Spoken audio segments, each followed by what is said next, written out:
All right, free radicals of all shapes, sizes, colors, denominations, orientations, and even educations. Aloha, I'm Dave. This is the Radical Independent. Thanks for watching, subscribing, donating. I always need your help via PayPal with one-time donations. If you can do it that way, that is effective. I had a pretty good week thus far with demonetization. In other words, most of these videos went up. They weren't the most viewed videos I've ever had, but I appreciate folks who continue to watch this channel and watch this content. I am also over on Rockfin, and I do completely different videos over there. So if you can come on over there, because that is the future of this, because articles like this from Politico are the prevailing thought in America. Let's just be honest. Let's not try to candy coat this. Let's not be the progressive commentators who are out there who never address the brick wall that's up ahead. They just continue to talk like, yeah, there's going to be a takeover of the party, blah, blah, blah. No, it's not going to happen. Democratic establishment reaches boiling point with Tulsi Gabbard. Now, if you've been watching my videos, I've been saying things like, they're getting tired. They're getting tired of dealing with her. She keeps showing up, and they are basically getting angry. She's there on stage, and when she opens her mouth, she's trashing the party. This article was by two people. Look at this. Burgess Everett and Marianne Levine. Two people had to write this, because now it's getting serious. You know what I mean? She's still around. We've really got to work overtime, and it's a fairly lengthy article, so I may stop and come back. I may need to take a break and come back. Tulsi Gabbard trashed the Democratic Party as not the party that is of, by, and for the people, which is correct. She accused Kamala Harris of trafficking in lies and smears and innuendo, which she does. She attacked Mayor Pete as naive, which he is. Her performance at Wednesday's debate earned an attaboy from the Trump war room.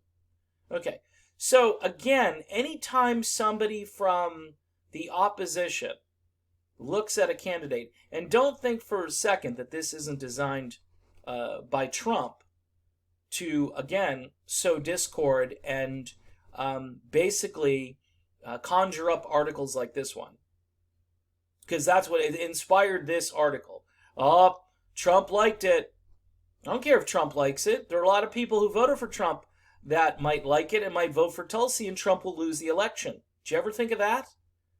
See, the logic that you have to stay the course when the country is on a collision course economically, with the climate, with all sorts of things that are going on in the world. Our banking system is a complete train wreck.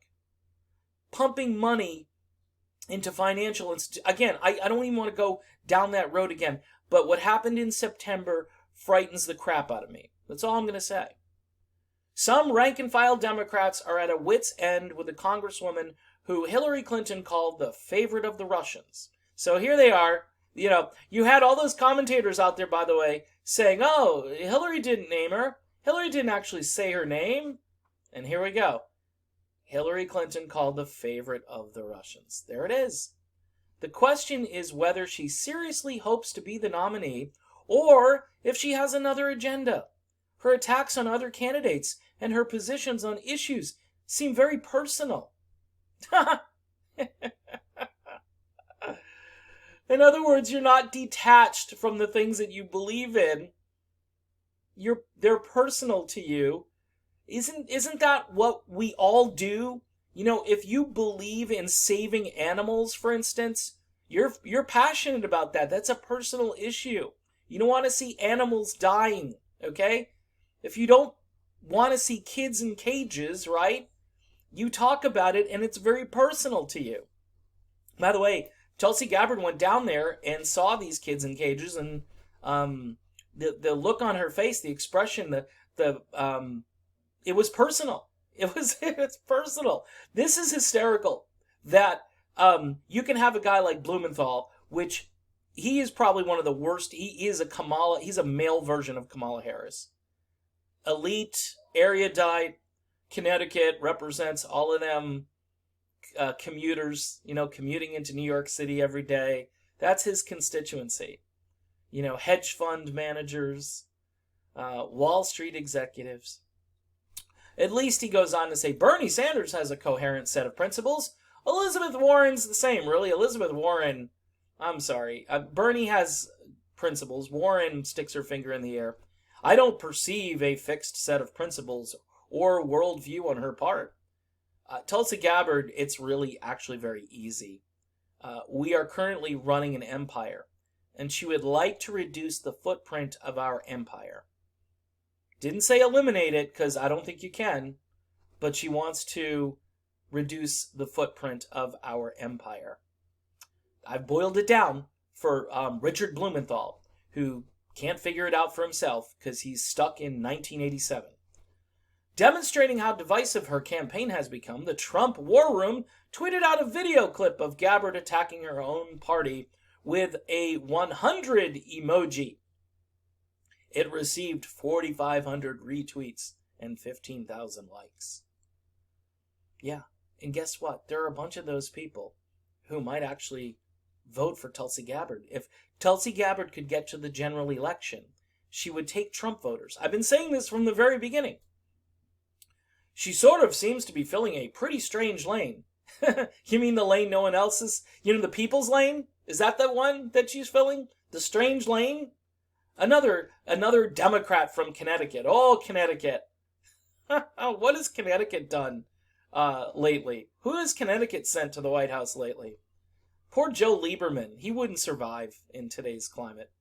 That's why he went by the way. He was an independent. Some will say he's conservative. No, he had a mix of issues. He was very pro-choice, Joe Lieberman. So, come on. Is there a part of the party that hates the party? Said Senator Chris Murphy. There are people who want to vote for something who kind of hate the party there, Chris.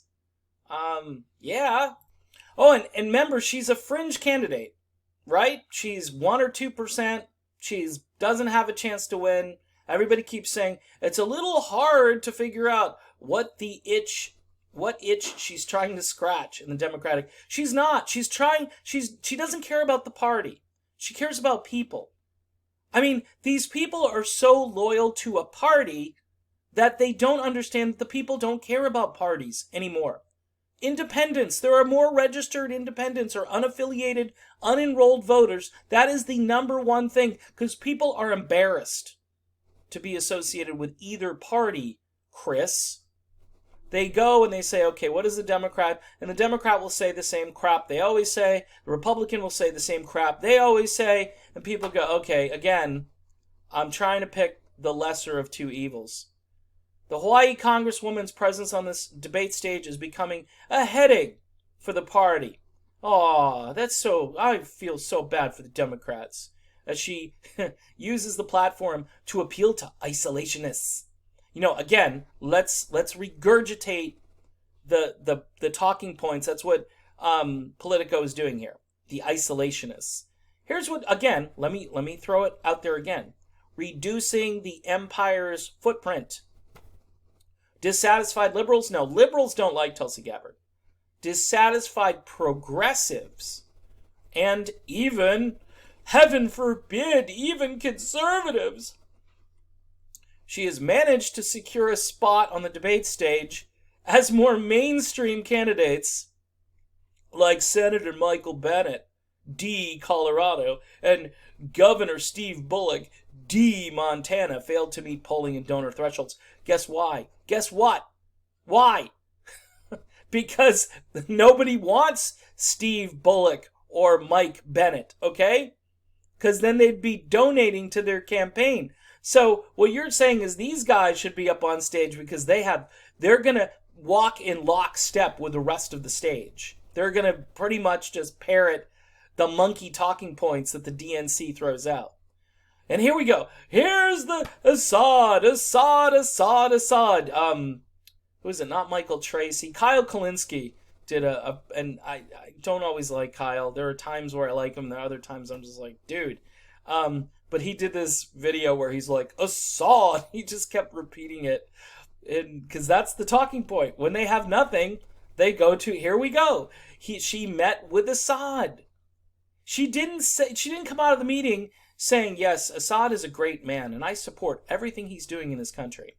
No, she's called him a dictator, a ruthless dictator on a number of occasions. But again, you meet with your adversaries so people don't die.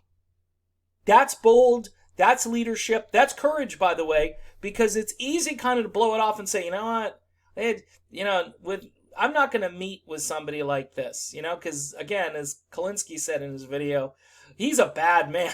I don't meet with bad people. And how are you going to fix problems if you're not meeting with people? Again, and Mayor Pete tried to come at the whole Kim Jong-un thing and Trump. And you meet with, why? I mean, if Trump had pulled that off, if Bolton didn't get in the way and tell him don't do it, because I think that's what happened, I think you might have had some kind of treaty, and of course Trump wouldn't have gotten any credit for it. And if I'm sympathetic toward Trump on foreign policy, it's because I think his instincts are not to do this crap. But the establishment, this is why I worry that the establishment, it's not going to matter who the president is, but Tulsi Gabbard, she would be the bulldog. She would be the person who could most likely get it done, even ahead of Bernie Sanders. Anyway, she's repeatedly attacked Clinton's foreign policy views, grating on Democrats who've broadly supported the center-left international platform of Democrats in recent decades. Again, this platform is against workers, it's against the working class, it's for the meritocracy, and it's for, hey, if West Point, if you want to go to West Point, the Democrats love you now. And I'm not downing West Point. I'm just saying this is, they've embraced it. Since Bill Clinton, read, listen, liberal, they've embraced this sort of thing, and there's nobody out there saying, hey, I noticed that the war budget, that's what I'm going to call it, the war budget is $1 trillion. Is there any way that we could, say, curb homelessness? I think we can do it with $20 billion. That's what I heard. The banks, by the way, just printed $130 billion out of thin air and gave it to themselves to keep the market solvent, to keep interest rates low, because the whole thing is a sham and it's built on a house of cards. Gabbard goes after Clinton's and spars with Kamala Harris. You can't do those things. Assad is the Butcher of Damascus. Assad is someone who violated all international norms in using chemical weapons. This is Senator Robert Menendez from New Jersey. I can't think of a more corrupt senator who is still in the Senate. Syria is how one thinks that a conversation with him is going to change the course. You know what? How do you change the course of events without having a conversation?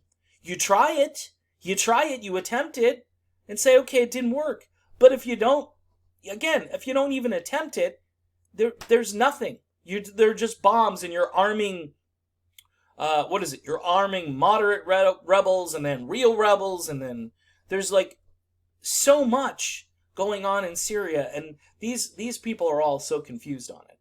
They just think, okay, we need to stop this guy Assad. Bottom line is, it's really, unfortunately, if you're a true libertarian, this ain't our problem. This ain't our problem. This isn't how the country, by the way, was founded as far as what the founders believed. You can look at their writings. No foreign entanglements.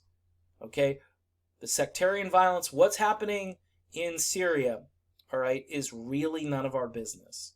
And the thing is, she went over there thinking, okay, I want to get the full story. I want to talk to this guy. I want to see what's happening on the ground. The weapons against, again, we've been over this a number of times. You had an independent study done saying that the whole thing was staged. They couldn't find any, trace elements of the so-called gas that he used on his own people. But okay, I'm done with it. She has views on foreign policy that are so outside the mainstream as to be a real liability to the Democratic Party. Imagine how peace has become so far outside the mainstream. What happened to, like, all of those peace activists within the party who were there in the 1970s, who were looking at Vietnam and saying, stop it, stop it. And it finally ended. But if you didn't have voices like that, you might still, who knows how long that would have went on for. Quagmire, remember that? It was just an ongoing, right now we have a quagmire in Afghanistan. We have a quagmire in Libya. We have a quagmire in Syria. I mean, I can go on and on. There's a number, it's like 8 different places, I think. It might be more. It is corrosive to have folks on that stage who represent views that are clearly not right. Gabbard's campaign did not respond for a request for a comment. While Gabbard isn't exactly gaining traction, she kind of is gaining traction in the polls, Politico. She kind of is. Because you're contradicting the article. You're saying these other people didn't get on stage, but Tulsi managed to get on the stage. Well, how did she get on the stage? Guess what? She qualified. She qualified. She met the donor threshold. She met the polling threshold. So she is gaining. See, this is, again, insane propaganda. It's insane. I'll keep saying it. I'll say it 100 times. Again, and here we go with the vast majority of her support comes from male voters, according to 538. Why shouldn't we be really enthusiastic about a woman becoming... This is amazing. Hillary Clinton, that she's going to break the glass ceiling. This is going to be amazing. Tulsi Gabbard is a combat veteran, a woman, a Hindu, a woman of color, a Samoan birth, right? So it's 5... she got 5 intersectional points. And they go, it's just men who like her. It's Republican men. She's also more likely to attract support from Democratic primary voters who supported President Donald Trump. Yeah, because there were a lot of switchovers. A lot of Dems crossed over to vote for Trump because they couldn't stand Hillary Clinton.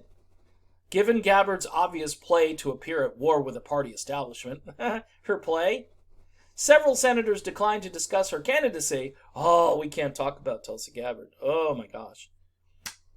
Before panning her privately. She has awkward relationships with the Hawaii congressional delegation and faced a primary challenge before saying she wouldn't run for re-election. By the way, she was crushing it in polls against the primary challenger, which they don't mention here. Earlier this year, Gabbard authored an op-ed that suggested Senator Mazie Hirono went too far in questioning a Trump judicial nominee. Without naming Hirono, when asked about Gabbard's candidacy, Hirono paused and squinted. "Look at my face," she said. "I have nothing to say about Tulsi Gabbard." You know why? Because they all bundle. They all walk in lockstep. What you mean? You're questioning the fact that look, after a while, in the old days, and I'm not saying Trump's nominees are good, but in the old days, this was like rubber stamping. You're the president, you get to do this. Democrat will someday be elected, and they'll get to do this, and it's just the way it used to be, but no longer. And it's probably counterproductive after a while to keep badgering in this area where you should be writing legislation, which Tulsi Gabbard does. Beyond her isolationist foreign policy that appeals to some libertarian-leaning voters, the other... just libertarians, that's all. And again, I'm not suggesting Tulsi Gabbard run as a libertarian. Libertarians wouldn't like her domestic policy issues. She is clearly an independent, and she takes ingredients from all the different political spectrums. You know why? Because she looks at each issue individually. If you want her to be a progressive, she's not a straight-up progressive. If you want her to be a libertarian, she's not. If you want her to be a Democrat, she's not. And, Republican, same thing. She's definitely not Republican on domestic issues and policies. The other notable aspect of Gabbard's candidacy is her eagerness to blindside other... You mean debate? She's willing to debate, many of whom are friends with sitting senators. She's going, oh my goodness, the elite group of people. She's willing to attack people who have friends that are senators and members of Congress. Oh my! You've got to be kidding me, right? I mean, who wrote this? Hillary Clinton? She's willing to go after people, and those are friends of senators and people in Congress. What is she doing? She's sticking up for the American people. On Wednesday, she accused Buttigieg of being willing to send our troops to Mexico to fight the cartels, which he did say. Now, notice they don't say that wasn't true. They just say a comment that Buttigieg said was outlandish, even by the standards of today's politics. Hey, Politico and Pete, it's true. It's true. You could try to rewrite this and say, well, I'm outraged. I'm outraged at her comments. She should have never said what she said. Hey, Pete, it was true. You want to send troops to Mexico. Not invade. She didn't accuse anybody of saying, that he wanted to invade Mexico. But technically, if you're sending troops to Mexico, depending on how many troops you're sending in there, it could be considered an invasion, especially if Mexico doesn't want you there. They don't want you in their country. After she lit into the party and the foreign policy establishment represented by Hillary Clinton and others, Harris fired back that Gabbard has cozied up to Trump strategist Steve Bannon. No, Steve Bannon has just said that he liked her. I don't think Gabbard is cozying up to anybody. And spent 4 years full-time on Fox News criticizing President Obama. That's not true. That's not true. Tulsi Gabbard criticizes everybody. Everybody. She's an equal opportunity offender. And by the way, she goes on pretty much any network that will have her. Fox and Tucker Carlson, actually, they tend to let her speak. So I think that's why she goes on with Tucker Carlson a lot. Other than an exchange over marijuana legalization between Cory Booker and Joe Biden, the debate would have been relatively insult-free. Look, insults are different from policy prescriptions and critiquing on policy. This is insane. This is a Twilight Zone article.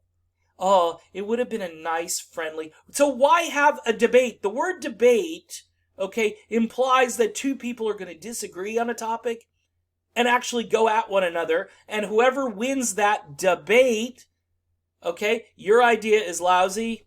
I'm going to tell you why it's lousy. Your idea is good, but I've got a better idea. That's debating. That's debating. And by the way, here's Tulsi Gabbard who says, aloha, and that I come to you with respect. And they're accusing her of hurling insults. These aren't insults. They're critiquing policy. But her rhetoric alone left the impression of a party at war with itself. Oh, really? You don't think there's a war between the progressives and the neo-libs in this party? What a dumb article this is. This is just an embarrassing piece of propaganda-laced journalism. In a Democratic Party, it is usually better to sell your own accomplishments. Oh, really? And she has. She goes on stage and she says, all the committees she's on, her service to the country, both in the military and in Hawaii and at the local level in Hawaii. What are you talking about? There's a lot of people, I'm surprised, are still on the stage at this point. Really? Well, I'm sure Andrew Yang shouldn't be on the stage. I'm sure there might be a couple of others who don't toe the line, but it's Yang and Gabbard and Sanders. Wondering if they're thinking Bernie should get off the stage too. She's just trying to get some momentum, and that's how she does it. I'm not sure that's the right way to go. Well, she beat a whole bunch of other establishment people. Gabbard's staying power on the Democratic stage has surprised the party, but it's emblematic of a broader frustration that there are simply too many candidates in the debates and the race overall. Candidates have to hit polling and donor thresholds to participate, and Gabbard has hit them 4 of 5 times. I don't want to pick on her. I think that every single debate has had far too many candidates, said Sheldon Whitehouse. Well, I'll kind of agree with that. There are a lot of candidates, and it does make for a ridiculous debate because you really don't get to hear any pertinent information unless there's a scuffle, and this whole article is saying, oh, scuffles are bad. Really? Because that's how you learn about people. And I think most Democratic Party voters feel strongly the same way. It's been badly handled. The growing annoyance with Gabbard began with Clinton's, and they keep going. Clinton's remarks that Gabbard might run as a third, and again, they keep running this film over and over again when she has said she quit Congress so she could run for president full time. And then she's said repeatedly, to my own frustration, by the way, that she's not going to run as an independent. But there's lingering concern she might not play nice in a general election after flaying the Democratic Party in front of a national TV audience. Oh, heavens! She keeps assuring people that that's not the case, said Senate Majority. Wow, they went to Dick Durbin, the authority on what somebody should look at as term limits. Dick Durbin. If you're not for term limits after speaking with Dick Durbin, I don't know what world you're living in. And he goes, I hope that her word is good. Unfreaking believable article. This is going to end up being my longest video. Folks, the establishment, they're over this. They want it done. They've had enough. And now the pieces are coming out. And they're throwing stuff at her. I told you again a few days ago, my video, I think I was looking for something a little more blockbuster, like something in her past that they were going to use as a talking point.